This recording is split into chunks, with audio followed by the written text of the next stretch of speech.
All right, fellas, it is another Sunday fun day. Today's actually Easter, so I don't have a whole lot of time to work on this thing, but I did mess with this just a little bit last night. I didn't get a chance to record it, so I want to kind of show you guys what I did, but I'm starting to kind of mock up the turbo setup, and so, man, I'm so stoked to see it kind of in here, but we are running into some problems square away, so stay tuned.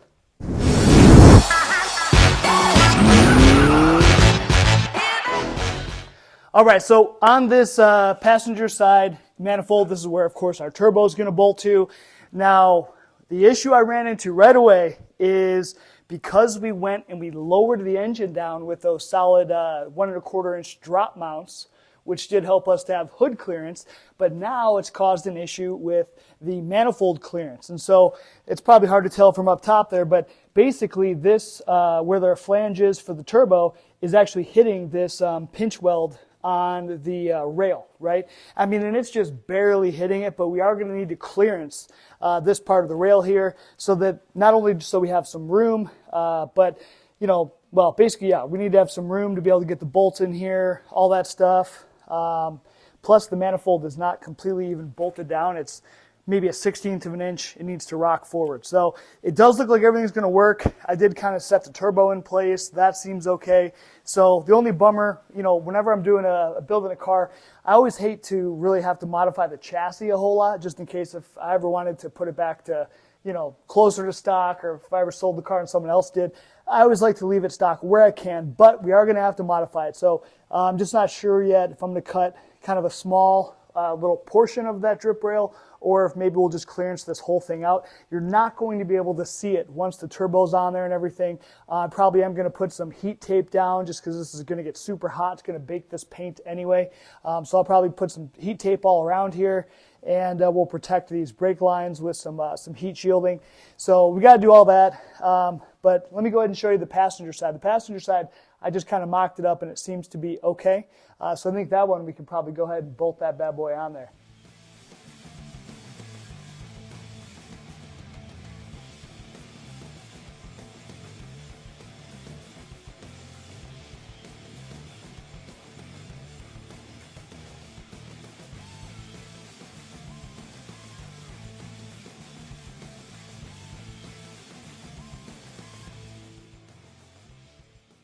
All right, so I just got this thing all bolted on here.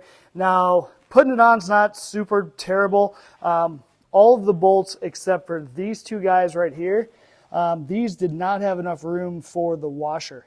So I just had to end up pulling those back off, take the washer out so that we had clearance, but all the rest of them all have their stuff. Now these are all, these are ARP fasteners, and the link's down below in the description and stuff, but these are, take an 8mm head, and they work pretty good clearance most of the way.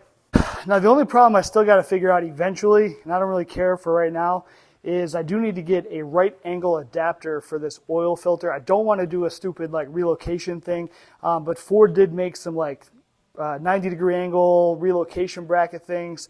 And I actually have a guy who bought me one. I just got to go pick it up from him and get that thing going, because otherwise every time I want to change the stupid oil filter, I'm going to have to pull off, you know, the manifold and the crossover. It's a whole big pain in the butt. But anyway, just for purposes of keep going, I'm going to keep rocking it out. So now I need to pull this guy back off, and then we can clearance out this whole area, and then we can kind of put that back and then maybe get the crossover going. All right, so like I was saying, this is the main portion that we really have to clearance where it is contacting. And then that's the end of, so basically from here to here is where that whole kind of turbo flange is. So I'm still kind of going back and forth whether I want to kind of clearance this part or, you know, kind of cut it and just kind of make this whole little thing here. That might be what we do, and then we'll probably just take some paint, you know, throw some paint over it so I don't get rust, and then I'll probably, like I said, I'm going to take high temperature, kind of the heat tape stuff anyway. We'll probably tape this whole section off here. So like I said, you're not going to see it, but we do need to kind of notch that out. So I'm still not sure if I'm just going to completely cut it off or just cut a slit, and then maybe actually just bend the lip down. Maybe that would actually help us to give some more protection to these brake lines too. But we'll see. Or I don't know. I guess I'm going to throw a cut on it, and then we'll kind of see how we want to do it. All right, so what I decided is we're just going to go ahead and we're going to do the choppy chop. We're going to do one choppy chop right there, and then we are going to go to the other side of where this turbo flange is, do a choppy chop there. So just single kind of cuts, and then we'll be able to take it. And what I'm hoping is we can just take this thick piece of metal and actually bend it down. So I think that that'll keep most of the strength of this rail because, you know, we're not getting rid of it. It's still held in by pinch welds every few inches down here. So, and then what I'm hoping is maybe too, having this down, maybe it'll help give some more protection to these lines. But we are going to cover these lines in some high temperature, you know, material, some fiberglass sleeve or whatever, just to help. So let's get to chopping, baby.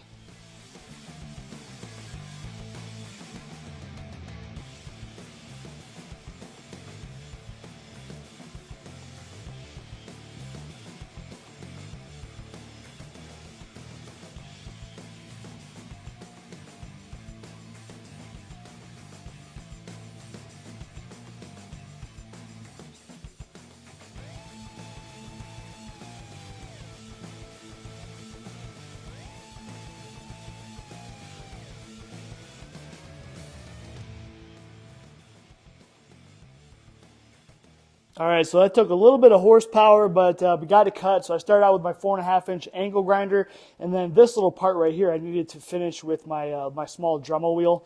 So I was able to get it cut down pretty good. I did hit a little bit right here, which I was a little sad about. So now I'm going to go ahead and clean this up, and then we're going to throw some paint down on it, and then we'll kind of let that dry and stuff, and then we'll be ready to at least mock up the manifold again. Let's just make sure it all is good. And yeah, probably wait for that paint to dry, get it fully mocked up. I think I got some heat tape stuff I was telling you guys too. I think that'll be here today so we can get that on there. I've got some of this heat protection stuff. This is like a hook and loop, you know, Velcro style stuff that just goes around wires or pipes, tubes, anything like that. So this was pretty cheap, like I think 20 bucks for 10 feet of it, and this is 3/4 inch diameter. So I'm going to put that around these brake lines right here. And I do kind of like how this turned out. So hopefully this does give a little bit of protection to these brake lines. I'm going to kind of retuck these brake lines back in a little bit so they're closer to that rail.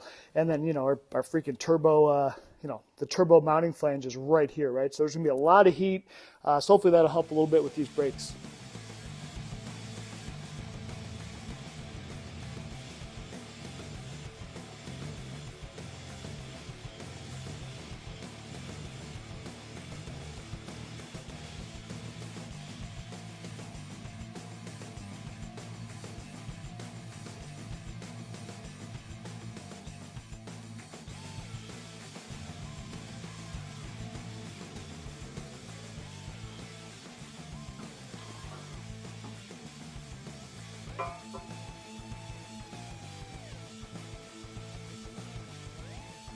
Oh, I got the stupid gasket in the way. Come on. But looks like we're going to be good.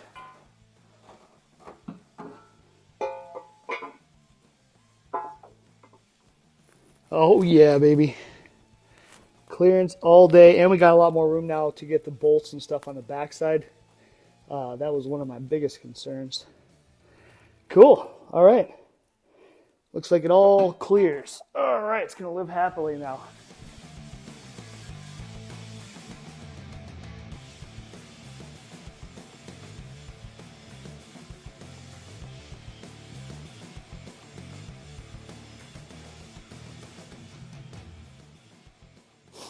All right, so cut this. Got about 8 inches on there, and so this should be hopefully a little bit of protection. I chose gold for this build because I thought it might look kind of cool, you know, with the red. I've done silver and stuff in the past, like on the Death Guard. But yeah, so we'll see how I feel about it.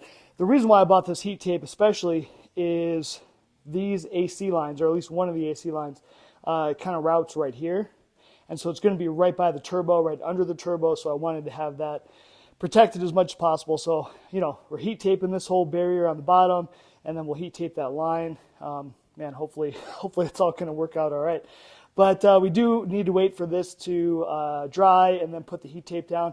I just tried mocking the manifold up again, and there's really not enough room to even get like the sticker material heat tape barrier tape under there. So I'm going to have to wait for it to show up later. So maybe in the meantime, let's see if this will work. So I ended up picking this thing up, it's kind of a knockoff like Lokar oil, dipstick pickup tube thing.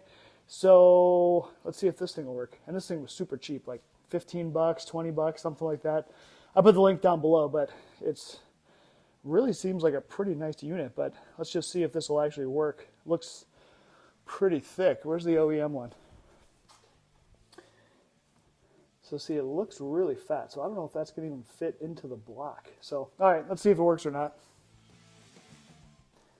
All right, well, this part is a fail. So yeah, that just like we thought, the bottom there where it goes into the block, I don't know how well you can see it, but yeah, it's just way too fat. Will not even start to go in. So I'll have to look at this. Yeah, this actually unthreads. All right, since we're waiting for paint and crap to dry anyway, with this stupid little oil dipstick, I did mock up the factory dipstick. That's going to work. So I actually threw a little bit of paint on that dipstick just in case if we need to use it. But I grabbed the little end that goes into the block. And so right here is where that first O-ring is. There's 2 more O-rings above it. But I think we just need this portion to be able to slide into the block, butt up to the O-ring. I think it'll all work pretty good at that point. So I'm going to try to spin this thing in my drill press, use my grinder here, and just kind of get it ground down, and then we'll probably follow up, kind of try to smooth it out as best we can with that. And then I think that might work, so let's give it a shot.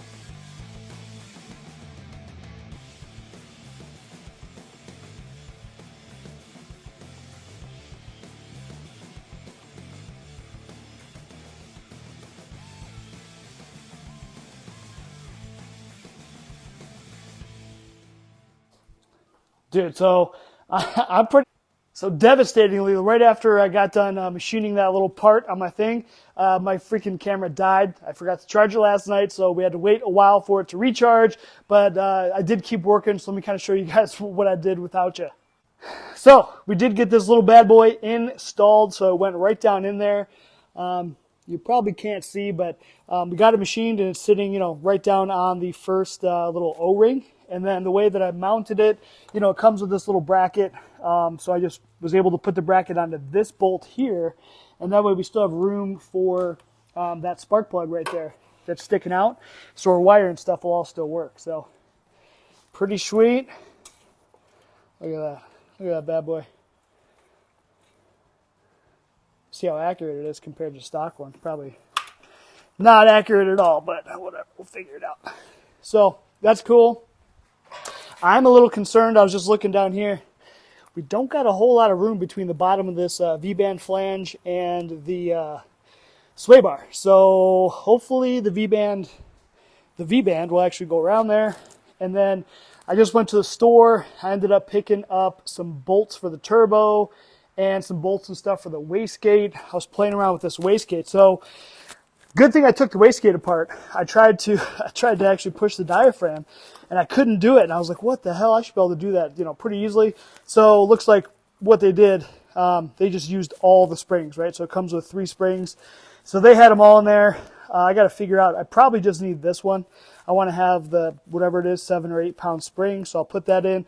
But I've also I need to kind of mock this thing up and figure out how I'm going to have it going. I need to replace these barbs with some of the push lock connectors. So I'm just trying to figure out, if I want straight, if I want 90s. So once we get the manifold all bolted up, then we can kind of mock it up. The heat tape came.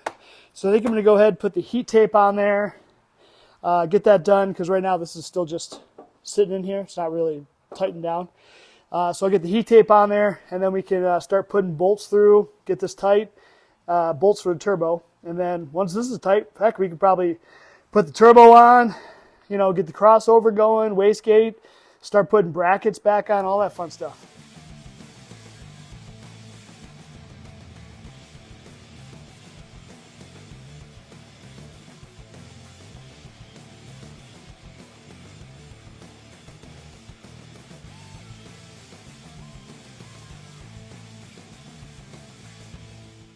All right, manifold is bolted on, baby. So you can see, look at clearances are freaking perfect.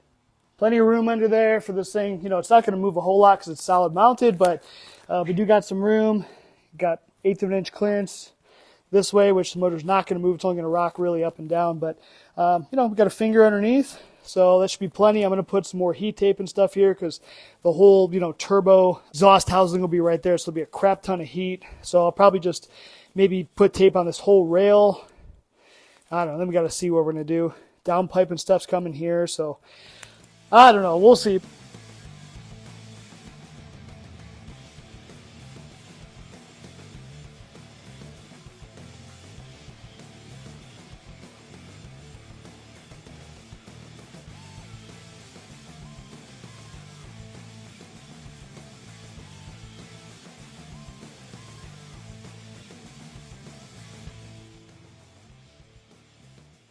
All right, when you're adding this kind of tape, man, you can just freaking go crazy if you want to and really suck up a whole much time. But I think this is cool. You know, the main heat is right here. That's why I have this kind of gold crap going up here. So, you know, the housing will be right there. Maybe later, if we need to add some more stuff, you know, with the downpipe and stuff. But it's probably fine. This is the majority of the heat. We are going to have some wiring and stuff here too. So we're going to have to figure that out. I mean, this should be pretty safe, kind of tucked up in here because this is where the compressor housing is. So it's a lot cooler than the exhaust housing. But yeah, pretty happy with that. I think it looks cool. Plus, you know, once the turbo's there, all this stuff, it's not going to be as visible as right now. You know, you walk up like, oh, what's this car? Oh, dang, bro, look at that gold. So you're not going to see that, you know, once it's all done. So, all right, let's, oh man, I guess I'm going to have to get on my back, on the ground. We should probably try to get this crossover on because I think that's going to be the next pain in the butt. Especially this one, I'm really worried it's close.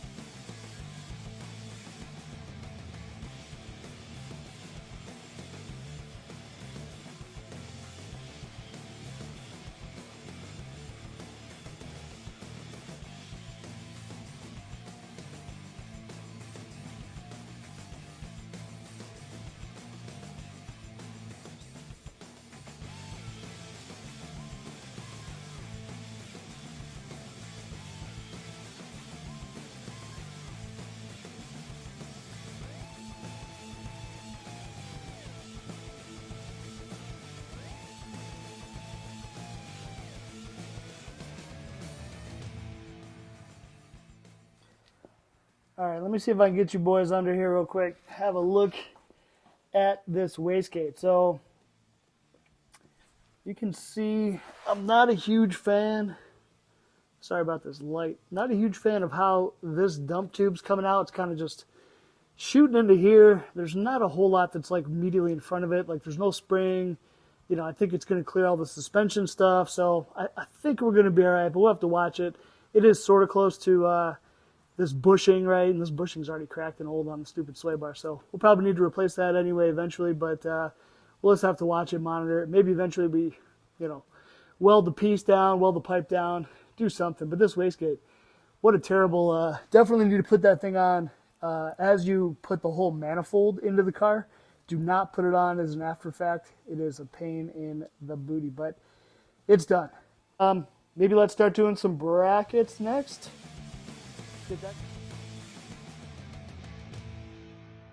All right, so I started to put on this bracket, and I was like, man, there's not a lot of room with that manifold coming down to be able to put the air conditioning compressor on, right? So I think normally, you know, when I had the battery out, the manifolds wouldn't be there. There was a bunch of room to get to those bolts, but I think it's going to be easier. I'm going to actually bolt this to this bracket. That way we can just drive that whole thing in, go ahead and stick the bolts in. I think that'll be a lot easier to do.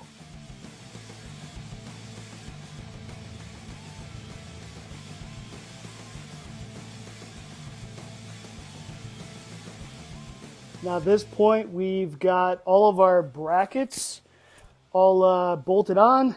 Air conditioning compressors on there. Got a new pulley. The idler pulley I ordered is freaking like 10 inches in diameter. I don't know what the hell that is. So I got the wrong part for that. I'm going to have to return that. I was starting to place the alternator, and then what I got worried about is because I have studs for the valve covers, the alternator does stick out just a little bit, and I think normally, you know, it might slide in. So I just wasn't quite sure if I, you know, waste my time putting the alternator on, if my valve covers are going to work.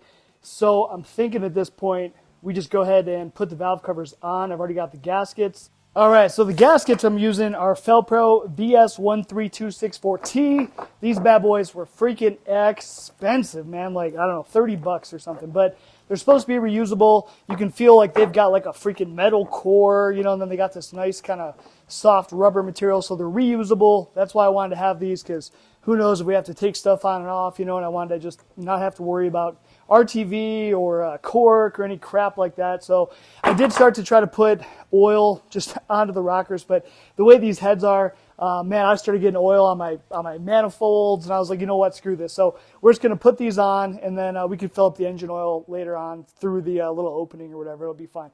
But yeah, let's get these bad boys going.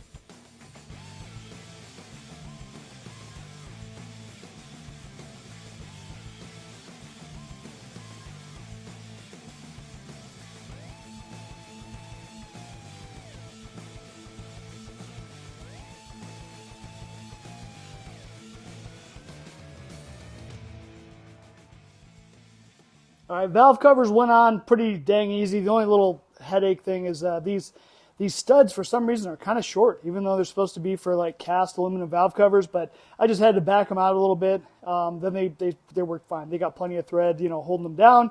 So that was cool. And then we just tossed on the alternator, which that had me a little bit worried because, you know, the alternator's powder coated, the bracket's powder coated. It didn't want to go in there, so I had to kind of hit it with the hammer with my rubber mallet, and didn't damage the coating at all, so went right in there. So it's looking, it's coming along. It's looking like a freaking motor. Now we can, I don't know, bolt in the power steering pump, just keep on rocking out.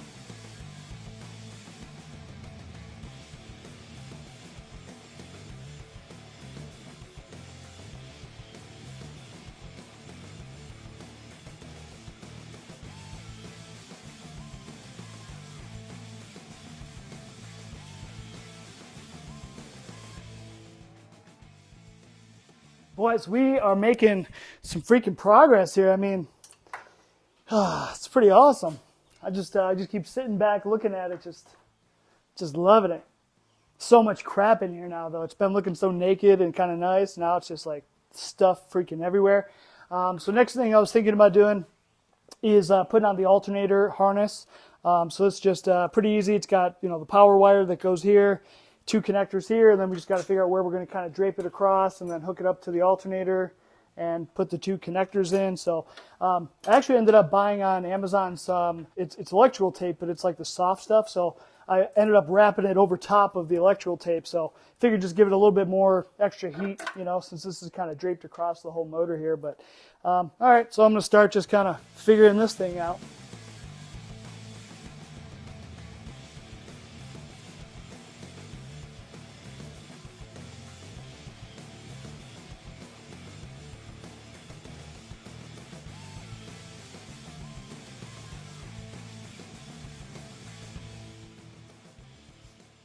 All right, so that's all ran. I've got our you know, battery, power, and then the starter wire. They all go right there. So we just got that little harness kind of running right here. I mean, later on I can zip tie it, move it around, but we still got to put on, you know, the Holly harness, and then we'll kind of see where everything falls. But yeah, real happy. This turned out nice. I'm thinking maybe now we'll just let's get a funnel. Maybe we'll fill this thing up with oil, just so that's done. At this point, it's getting late in the day. Might have to call it a day, but let's get the oil in there.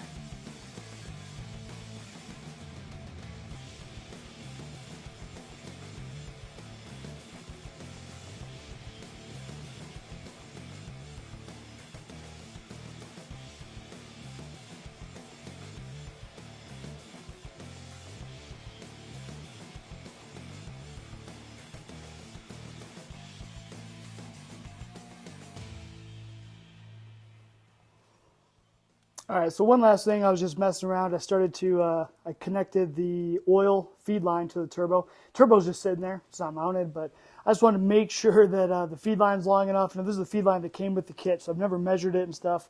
But I've got my little adapter here, so I've got a T-fitting, a short one, because you can see how this thing barely fits with that bracket. I don't know if you can see where that's the factory connector for the temperature gauge, and I mean it's literally touching, but fits perfect. And then this is our gauge for the Holley, or our sensor for the Holley. I think it's 0 to 100 psi. So we'll have to kind of zip time in place, but something like that. We'll put something on here to also protect the alternator, but it fits, so that's good. But this is kind of, something like it'll look. Man, I really hate how that looks. So we'll have to figure that out, make it look a little better. But not a whole lot we can do, because this is all kind of in the way. But anyway, it's coming along. All right, guys, so we got a whole bunch of stuff done today. It's starting to actually look like it could possibly run soon. So hopefully in the next few days, we'll keep plugging along with turbo-mounted, oil, return line. I mean, basically, I want to get all the mechanical stuff done. We'll keep rocking out. We'll get it all done. And then this weekend, I'm hoping I can start to put on the Holley harness, try to get all that going, because there's a few things like the additional harness to wire up these coil on plug ignition, or coil near plug ignition. It looks like it's going to be kind of hardcore. They do clip into the factory GM harnesses, but then you've got to wire, 5 or 6 wires per coil set. So I've got to take care of all that. I got to run a wire, I think, for the E85 sensor. That should be pretty easy. I did buy a power tap harness, so we just have to run the feed wire back into the Holley. So little stuff like that, but otherwise getting the Holley in should be pretty simple, right? Most of it's just going to be figuring out how we want to route it to make it look good. So anyway, guys, what do we got now? 59, 60 days left till the power tour, and then I leave in like 25 days for a 2-week vacation. So I've probably really only got 40 days left. I think I've got 5 weekends left to actually work on it. So not a whole lot of time, So we're going to keep on trying to get this thing done. Fingers crossed. Like, share, subscribe, all that good stuff. We'll catch you guys tomorrow.